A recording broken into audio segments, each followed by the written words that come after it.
Um, Hello. A little bit Good morning. bemused. Well, hello. Welcome back to the Circus of Safety. Gentlemen, super excited. Season number 2, episode 20. Wow. Wow, Andy, you scared me there for a minute, mate. You actually had me flummoxed, mate. I was like, where'd he go? Hey, well, Andy, welcome back to Aotearoa, New Zealand, land of the long white cloud, the shaky isles, whatever else you want to, the land, the place that the world forgot. How are you, mate? Very well. Very well. It's lovely to be back. Some nice warm weather and plenty of clients that need some help with managing their safety. Couldn't be better. Wow. So, are you telling me you're actually working at the moment? At this precise moment in time, no, but I will be in about 45 minutes' time. Oh, what are I you don't I doing? don't classify this as work. I know you probably do, but I Well, mate, when you're the one carrying the show, right? Like it's hard work. It is don't. hard work. I classify this as a public service. Oh, cry me a river, mate. Cry me a river. Um, well, it looks like you're in a public space too, so hopefully no one can hear what's going on. Yeah, I'm at, Des, it, oh yeah, okay there, Andy. Oh, looks like he's okay. Well, Des, this is already into chaos mode. Oh my God, this is going to be a long show. Um, Des, how are you? Doing good. And I've been all about exam preparation this week. I've got an Yes. exam this afternoon. Wow. Well, firstly, it was a bit awkward, it was a bit premature. Some may say not the first time, but wishing you luck yesterday, right? But it's actually this afternoon, so at least you can't say I'm never proactive and not thinking of you. Thanks for that. I feel okay about this one. I think I should be okay. How are you doing anyway? You good? Thanks. Thank you for asking. Mate, it's been a big week this week for me. I've been involved with some BMX New Zealand board stuff, and actually after this show, heading down to Cambridge to support the North Island Championships, which is going to be quite exciting. Nice. Yeah, so now all go, mate. Having a great time at work. Yeah, life is actually a bit of a dream, and I tell you what though, daylight savings right has such a huge impact. I think on people's morale. You I reckon? don't. Oh, well, I don't go to work in the dark and come home in the dark anymore. I go to work when it's sunny, and well, okay, no, I still go to work when it's dark, but I come home and it's sunny. It's great.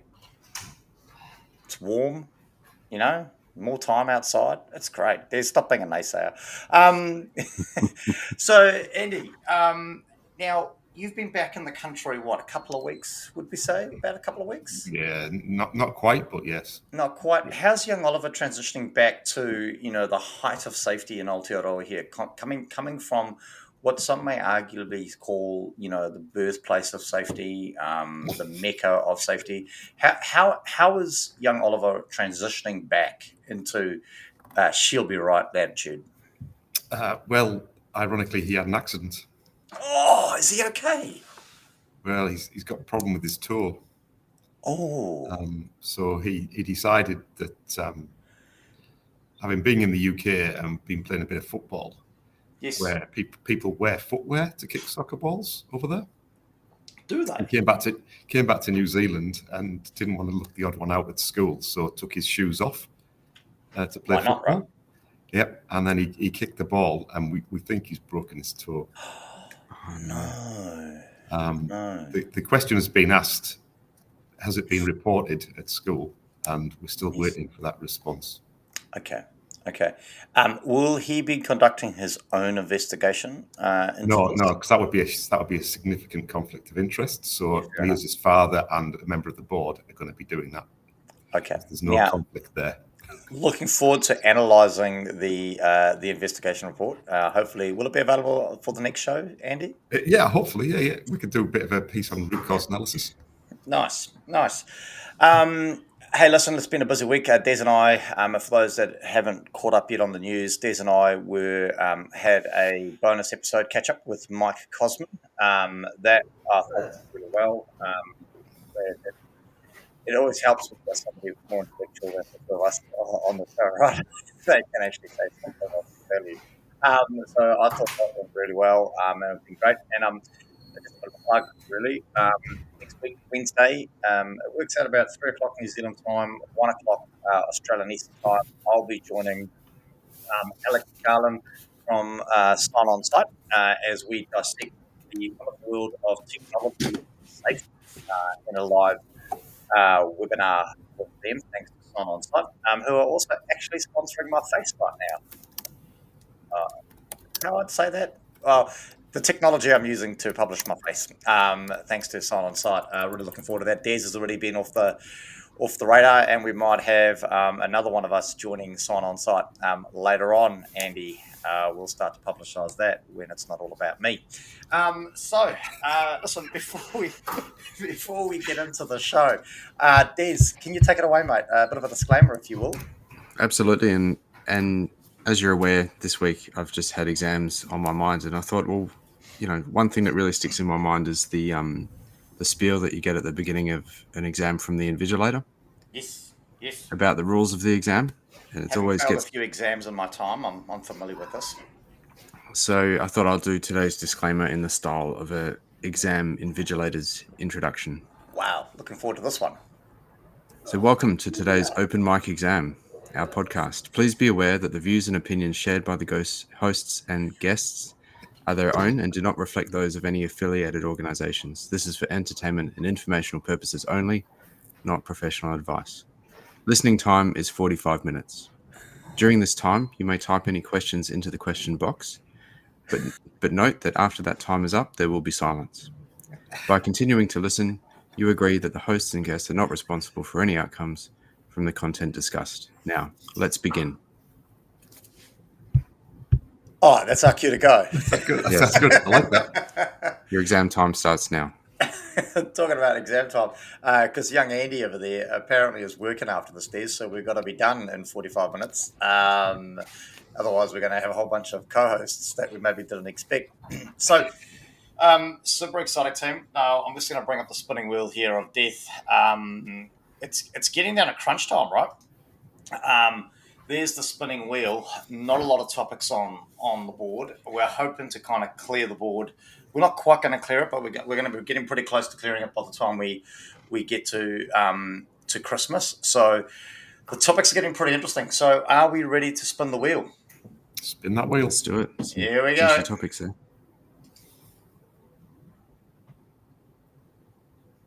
Oh. There we go. I tell you. Are we actually allowed to say this? Yeah. No, we have. We've got permission to. We've got permission. Okay, great. Yeah, awesome. Well, there we go. For those of you that aren't watching the show, that are just listening, the spinning wheel of death has landed on learning teams. Wow, what a topic. Definitely some juiciness in this one, I guess. Potentially a little, I wouldn't say controversial, but a little, it's going to be interesting, I think. Now, Des, you're a man of many words. I think we've had this conversation, maybe not a topic you necessarily wanted to land on the wheel, but learning teams. What's the first thing that comes rushing to your mind when you hear the term learning teams? Okay, Andy.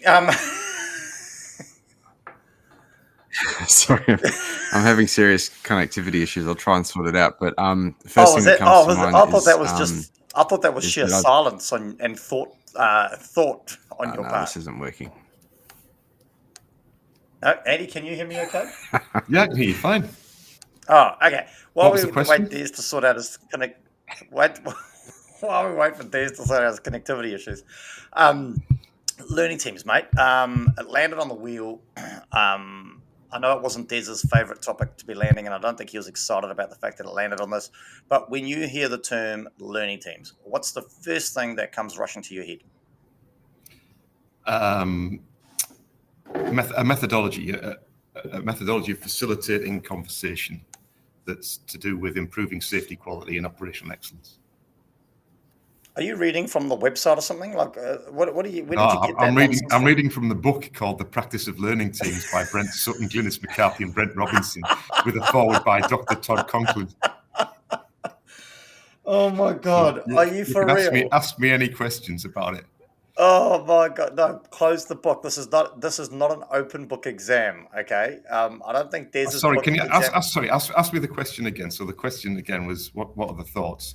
Well, the fundamental thought is that the enemy of the question is the answer. I'd like to just say that I'm referring to Dr. Todd Conklin's comments there in the introduction to the book. Listen, I don't know if you can paraphrase people like this, Andy. I think we might get a cease and desist letter come through shortly. Des, you better pass that exam. We might need a real lawyer shortly. I'm writing that cease and desist letter as we speak. What are you sending it to learning teams? Send it to Andy. Hey, so well, good to have you back, Des. Listen, I know we've talked about this topic, landing on the wheel, and I know this wasn't necessarily a topic that you were super stoked to land on. But learning teams, mate. First thing that comes rushing to your mind. What do you think? Yeah, not super stoked, only because I know so little about it. But the little that I do know about it, I feel like it might be another sort of good tool to have in your toolkit of things that you can do to increase engagement, to get insight into work. That's my impression of it at the moment. Okay. Yep. So bearing that in mind, as your lack of knowledge, could I recommend to you that maybe you read a book? It's called The Practice of Learning Teams, and it's by Brent Sutton, Glynis McCarthy, and with a foreword by Todd Conklin. It's available in all good bookstores, and it's very cheap on Kindle. Is it on multiple volumes, that book as well? No, I think there's only one volume of it. I think there's follow-up books which relate to human operational performance. There's a series of hot books that have been written by the same authors. What are you two all doing? very interesting stuff. Like, this is not about some other organisation. Are you getting kickbacks off this, Andy? Like, it sounds like you're getting kickbacks, mate. Mr. Sutton may have brought me the occasional lunch. We're going to have to fill out like disclosure statements shortly to be part of the show. Oh God, yeah. Listen, I don't know. Have you read learning the book? teams really? I guess what I struggle with is the reality of making this actually happen. Right?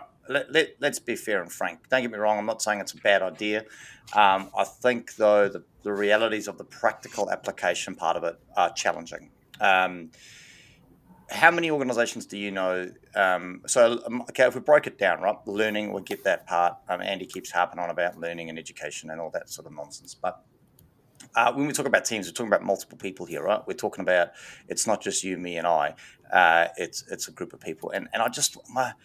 maybe for large organizations it's okay, but really, I mean, small organizations, is it realistic, I guess, to get a group of people together to learn stuff? And I'd like to say yes, but the commercial realities of it, not so sure.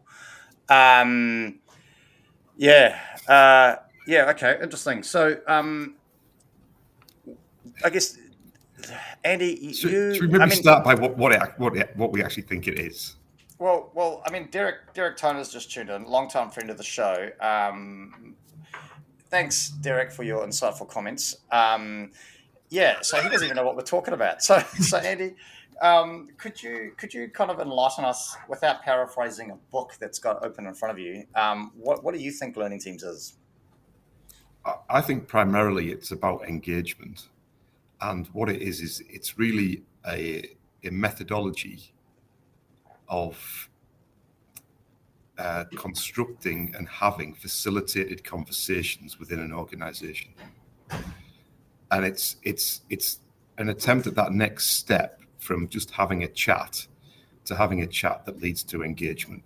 And it's really interesting listening to you talk previously there, Brenton, because I think you, of all the people that I know, probably apply this better than anybody else. But you just don't classify it as learning teams. You just classify it as doing your job, because that's all it is. And if you, it's tricky, because to me and you, the whole process of facilitation and getting the best out of a group and having the conversation that you need to, it comes relatively easy to us because we've learned it through our education pathways. Many people that find themselves in supervisory or managerial roles don't necessarily have those facilitation skills. And the learning teams, the book about learning teams and a lot of the HOP stuff is really about an easy way to get people that haven't got those skills to follow a process to get the outcomes that are desired, which is really about engaging conversations. And you all know this in a facilitation, when you're there doing your song and dance routine, and then you throw a question out to the group and you say something like, what do you guys think?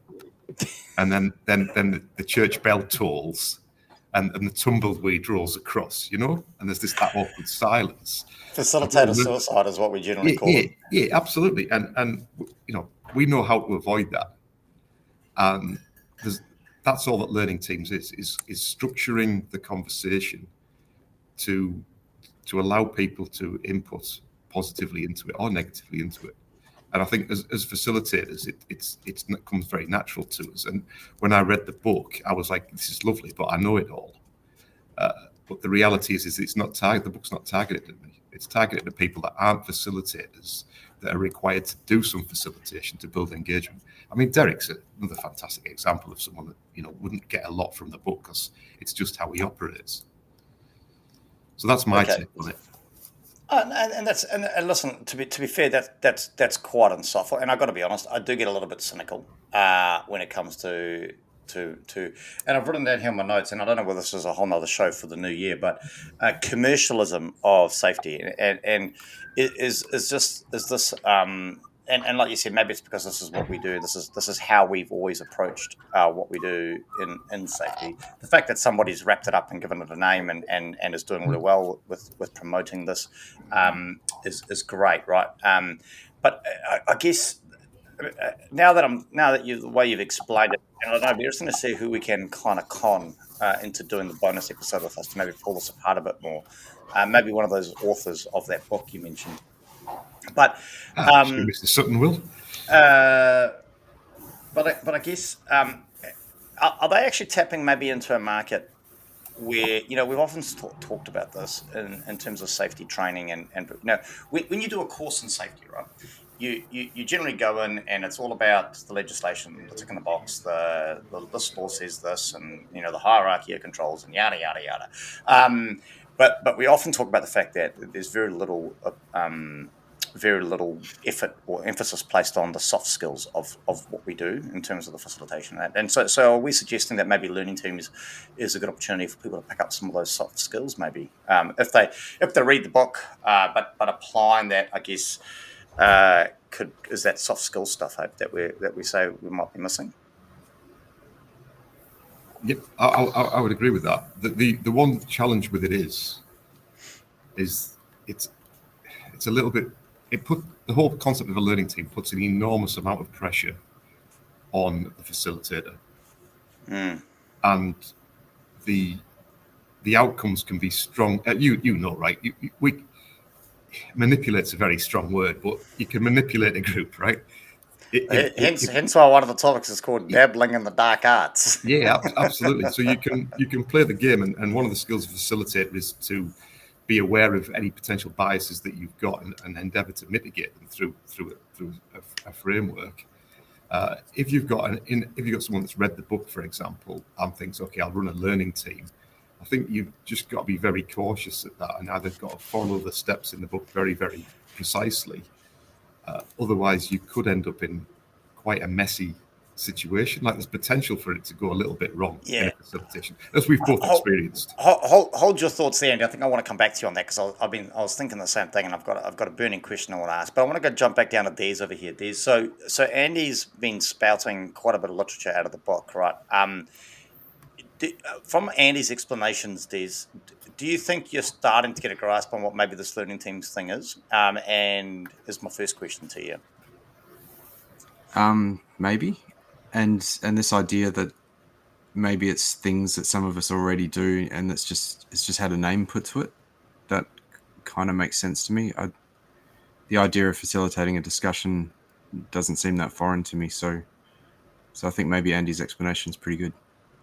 Fantastic. And I guess you've already started to answer my next question. The way Andy's broken it down, I mean, I'd be interested to see whether the authors of said book agree with what he's saying. But thank God we've got a disclaimer.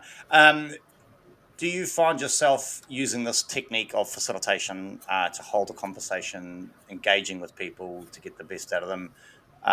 Is it something that you practice? Was that question directed at me? Yeah, sorry. Yeah. Oh yeah. Do I structure my conversations? Yep. Yeah, definitely. I think you can't be effective unless you do. You've got to tailor what you're saying to your audience. You've got to have outcomes. You've got to give them the sort of information, to support what you're saying that they're willing to hear. Some people are data driven, other people are emotive, and you got to talk to them in the way they want to listen. Fantastic. I'm going to hit back. And that's true, because I think Des is quite good at this. Myself and Des spend quite a lot of time talking when we're stuck in traffic, and quite often some of the stuff that we end up talking about is about this. And we do talk a lot about conversations, and certainly when he's got his lawyer hat on, as Des occasionally does, he's got some really interesting insights, and he sent me some quite cool stuff about how lawyers use the concept of a structured conversation to either get a desired result or highlight inconsistencies. And while that's not necessarily in a team environment, the principles are exactly the same, in that you carefully consider the way that you ask questions to get not necessarily the answers that you want, because that's a dangerous slope, but to get the answers that are appropriate to the question that is being posed. Well, sorry, I've just seen a comment come in. I was just busy. I can't multitask. I'm like a cocker spaniel. The Derek Toner throws up a great to see. Clearly, Derek's got no work on today. Tuning into the show. Thank you, Derek, for your active contribution. Soft skills, a term created by the Army and misinterpreted by business managers, not leaders. That's quite a statement. Now we have a misconception that these skills are huggy, feely, and don't really add a lot of value to help make things happen. Nothing like a bit of kumbaya and holding hands around a campfire, Derek. But my wonder is, have you two gone off down a beaten path here? So the topic that came up was learning teams, and I guess we've kind of seemed to have gone down a path of, actually it's more about structured conversations. And again, that's what I think we're really interested to see who we can get and Conan to join us on a bonus episode to discuss this a bit more, because I'm actually wondering, are we now going down a garden path, and have we missed the whole boat, right? So I guess facilitated conversation would be one aspect of a team, or one way you would get a team to learn. Would that be a fair statement, Andy? Mm-hmm. Absolutely. Yeah, so I guess is learning teams more than just obviously facilitated conversations? Is it about finding ways? Is it about getting a group? Is it about getting a group of people together? And I guess that's what my current understanding is that the concept of learning teams is about getting a group of individuals together to create a team, where ideally you get some learning outcome. Now, one of the ways to achieve that would be through facilitated conversation, right? So I think we can all agree there. But my wonder is the concept focused around bringing a group of people together, and that's where I get a bit cynical, because the realities are, while that's perfect and while that's great in the perfect world, the commercial realities of bringing people together like that on a regular basis are challenging, right? So are we going down a garden path with this facilitated conversation, do you think, or what are your thoughts on that? Learning teams being a concept by which you bring a group of people together to try and get some kind of outcome. yes, I think there's possibly a difference between the formalisation and the informalisation of it. I think what you're talking about is the formalisation of we're going to have a learning team at 11 o'clock on Tuesday. Yep.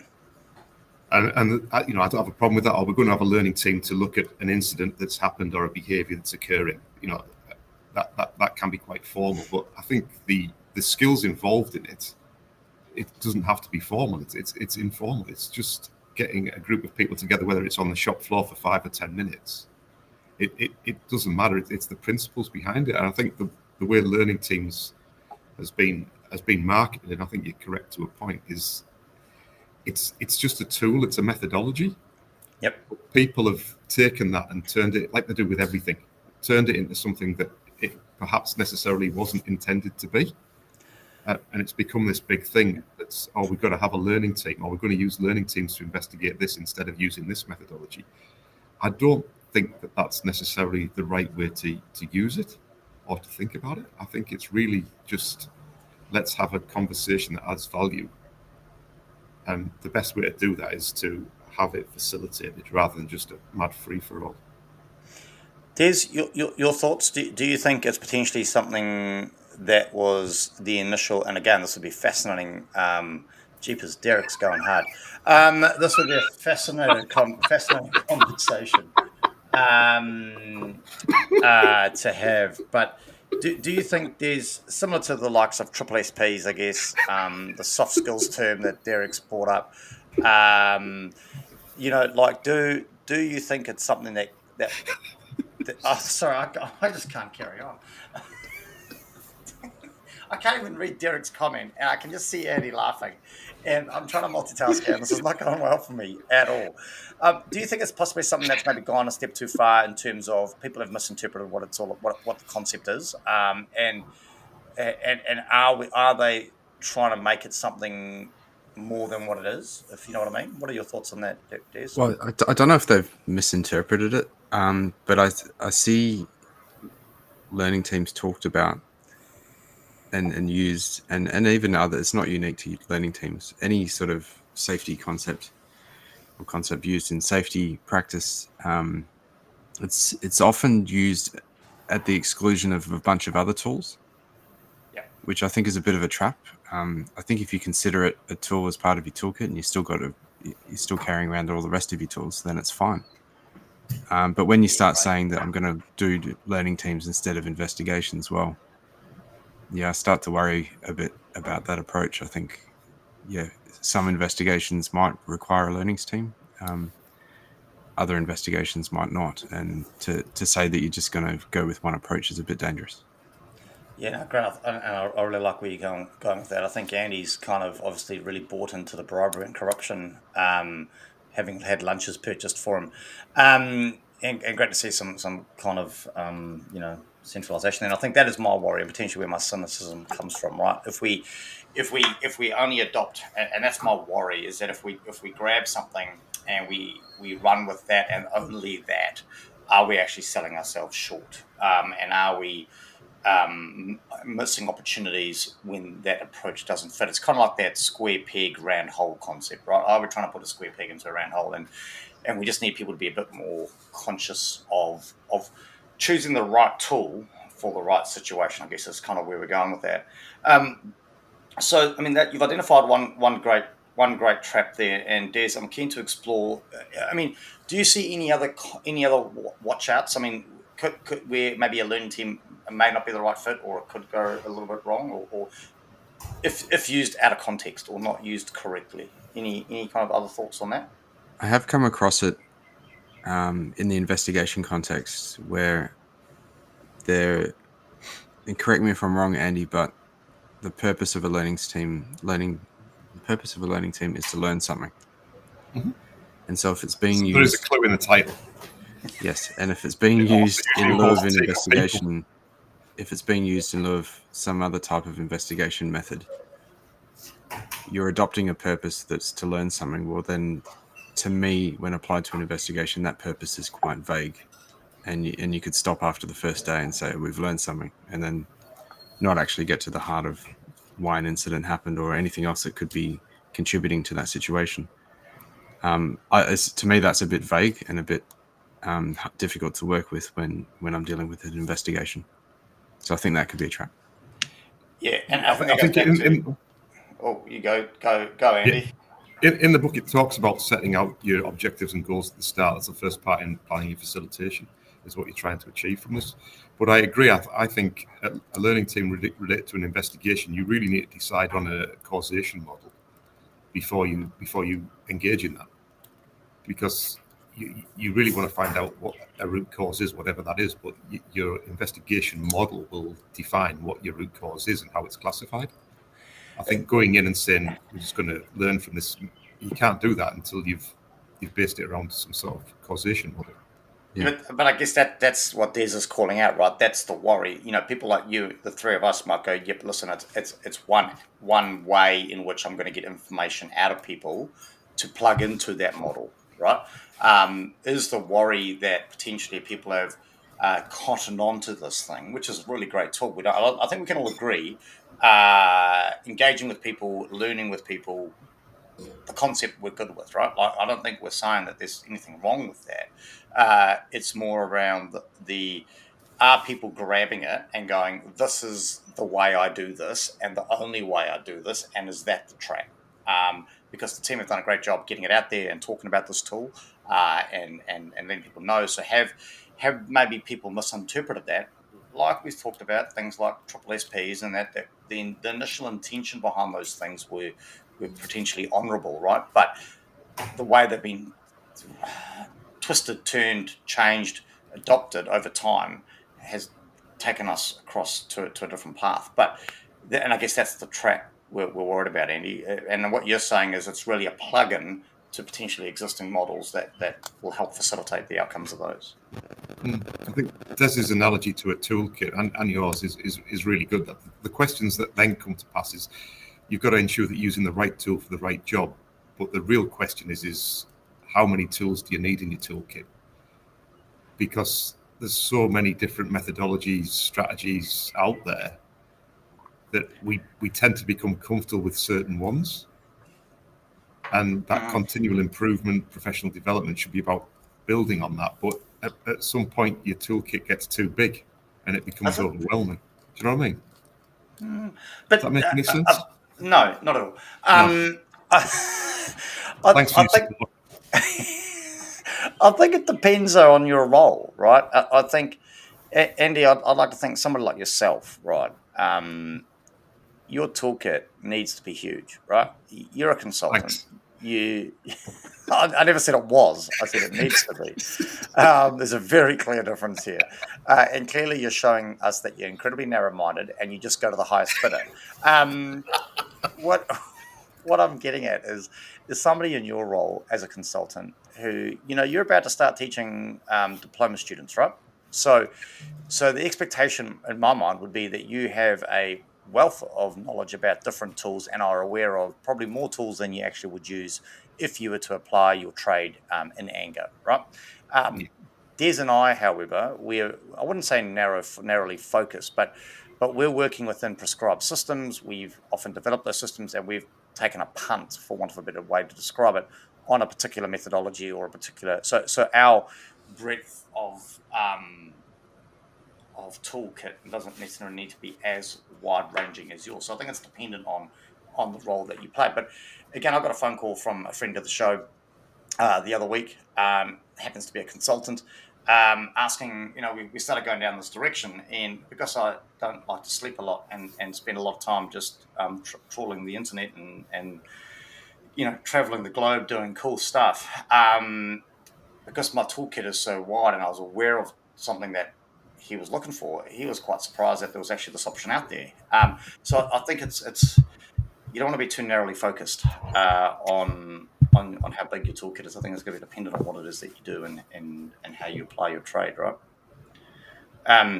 But again, my wonder about the toolkit, and Des, I'm interested in your thoughts in terms of investigation. I mean, I would actually, depending on the investigation, if we're using it to look at an investigation of something going wrong, I know often the learning teams model is described as a great way to look at work that is done how it should be, I guess, is for want of paraphrasing. But in terms of investigation, I guess I would potentially, depending on the investigation, plug it in at different points, right? So I may actually get the investigation all the way through to where I believe I've got a draft where I've got the timeline of events, talking to individuals throughout the process. I've jotted that down. I've maybe plugged in my if I'm using the ICAM methodology, I've maybe plugged in my absent or failed offences, and then I would bring the learning team together to go, hey, this is what I found. How do you think we resolve this? I mean, what are your thoughts on that, Des? Bringing them into different parts rather than from the start. Agree wholeheartedly. I think if you are viewing it as a tool in your toolkit, yeah, that would be a natural outcome of that, is that you plug it in at an appropriate time, or maybe at multiple appropriate times, just depending on what sort of response you're getting and what sort of outcome you're seeking. Andy, your thoughts on that? I mean, I remember the one time you and I did, I guess you could argue would be a learning team on an investigation. You sent me in to support it. And I'll never forget, it was the one and only time that I ever got a whole team to help with an investigation. And I was quite bemused that it was happening like it was taught to me in the books. No, down the water. Was that down the waterfront? Yeah, that was. Yeah, that one. Good one. That was a great time we had. But then the challenge was, what I found interesting was, when you're doing an investigation and maybe you're only tapping into learning like teams throughout the process, you don't have a bit more time. What I do recall is we were while we were given a really cool team to work with, we're almost restricted in the amount of time we had them. So, hey, here, have these people, but you better get a wiggle on because we're only going to give them to you for a certain period. And my wonder is that then, and that's the commercial realities of it, though, right? Let's put aside the niceties of it. That's the commercial realities of it. Did that drive a specific outcome because we only had a limit and we had to get an outcome, right? And so we were pushing on. So I guess that's a bit of a trap too, isn't it? Perhaps, but I think the whole learning team philosophy is possibly part of the solution as well, because by having a structured conversation, you're way more efficient. A good facilitator can enable the learnings to happen much quicker than a terrible facilitator, and because it really sharpens the focus. And it's that whole concept that I have when I do quite a lot of stuff, is the blank page for a team is a terrifying thing. You've got a team together with a blank page. That takes time just to get anything written on the blank page. But if you go in with some stuff on the page already, then it cuts through all that, who's going to write first or whatever, and it focuses the minds on, this is the problem, let's resolve it. And that's part of the preparation of a learning team, is doing your homework beforehand to structure it so you are really efficient and people have got a real clear purpose for being there. It's not a philosophical team, it's a learning team. Because we all like to philosophize, right? That's what this show's all about, I guess. I'm just trying to understand what the hell I do for a job. And maybe maybe learn something. I guess there we go. I guess my worry is you keep talking about structured conversations, and again, we've had these conversations many times. Am I overanalyzing this? Because this is something that I think I tend to feel that I do naturally. I will walk into a room unprepared and walk out quite comfortable that we've achieved something. And I guess that's my worry. As soon as you start putting that structure, that figure around it, I start to panic and feel like I'm missing something, like I haven't done something that I need to do. So that was exactly my response when I got sent through the book from Brent, when he sent me a draft copy of it. I read it and I was like, am I missing something? And it's only when I sat down and he took me out for lunch that we came back and he said, well, I'd expect that from you, because you're not the target audience for the book. It's aimed at people that haven't had experience in facilitating stuff. And from that point of view, I think it's absolutely excellent. That's my worry, though, right? Because you can't pick up a book, read a book, and then do what we do. Like I think that no, you notion can't. is fallacious. A big word. I'm trying to say a big word. I can't think of it. Help me out. But look at it a different way. What it is it's effectively an SOP on how to facilitate a conversation. Oh, we should have started this way earlier in the show, because I'm going to go. It will never be as good as having a really high quality expert facilitator in there. But if you follow the process, it's the next best thing, because not everybody's got the time or it's their job to become an expert facilitator. So this is effectively a shortcut in how to do a good job, but it will never be as good as you. Therein lies my issue with it, right? Like, how you can't shortcut this process. Anyway, this is now starting to Of course wrap you up. can. This is awesome. We do every day. Yeah, but that's because, Oh, man. honestly, anyway. Have you not listened to a thing I've been saying?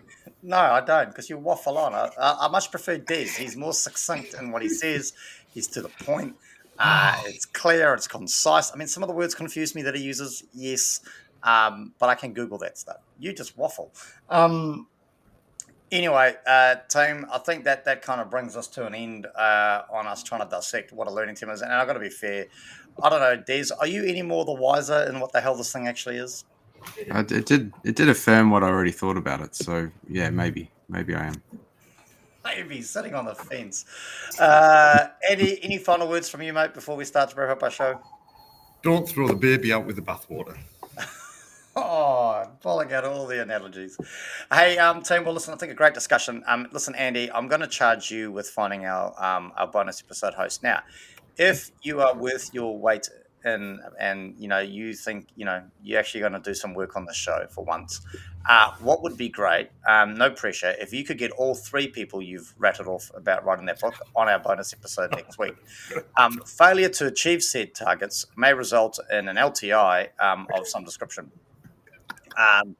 You may not be welcome back on the show. We may find a replacement host. But anyway, can you do that, do you think? Can you reach out and try and get a number of people? I can, but I think you've put excessive amount of pressure on me there, and I am genuinely concerned about my well-being as a result. I don't think there's enough lunches in the week for Andy to achieve it. That soon. It is a short week next week. You're right, Des. I'll see what I can do. I'm fairly confident I can get at least one of them. Oh, yeah. Well, hopefully one will do. But I think it would be really good if we can get somebody on the show. They can actually tell us what a learning team is. It might make a world of difference to all of us. Now, Andy, I know you got to shoot off shortly. What are you up to over the next couple of weeks, apart from trying to find us a special guest for our bonus episode? Well, there'll be little time for anything else. It's the last day of the EMA diploma. Yes. Block 8, day 2. So it'll be shedding a tear at about 3:00 as we wrap up for the day. Present some certificates and then just wait for the assignments to come flooding in so I can mark them. And then we've got a whole new flotilla of safety competent people in the industry. You've charged them with the fact that unless they're followers of our show, they're not going to pass their papers. You've made them aware of that. No, because that's corruption. And the problem with that being what? NZQA. Just that little thing. Des, what are you up to, mate, next couple of weeks? Apart from obviously a big day for you this afternoon. Again, good luck with that. Thank you very much. Haven't thought that far ahead. Just looking forward to the long weekend and business as usual, I think. Cool. When there's an exam on, it's all about the exam. So yeah. So, mate, just a bit of naivety here. This is exam number what of how many? 2 of 7. Oh, it's like over the course of several years. I've got to do 7 exams, but this is number 2. Yeah, cool. Awesome, mate. No, I'm sure you'll smash it out of the park and look forward to celebrating that with you later on. Like I said, I'm heading off to Cambridge for the weekend and short week next week here in Aotearoa, which is pretty exciting. And I guess looking forward to my show next week. Thanks to Son on Site, where I'll be joining Alexandria Garland, CEO and co-founder of Son on Site, to chat about technology and how it's transformed safety, particularly in the construction landscape. Again, super stoked. We were talking about it today that our numbers are still growing here at the Sector Safety. So thank you for joining us. A big shout out to our latest follower on the LinkedIn page. That is Carmen Lennon, Health, Safety and Risk Manager up in Northland. Carmen, welcome to the team. Glad to have you join us. Look forward to having you contribute to the show, and hopefully you've enjoyed what you've heard today and got something out of it. Again, bonus episodes, we don't live stream those; they go straight to our Spotify channel. So make sure you're subscribed to Spotify or any of your other podcatchers that you are into. Well, gentlemen, I don't know about you. Great show. I might have misfired and only started winding up at the end there, as Andy got me riled. But yeah, great show. Thanks for the work, team. Pleasure. Thanks, Brent. See you soon. Yeah. Fantastic. Catch you next time.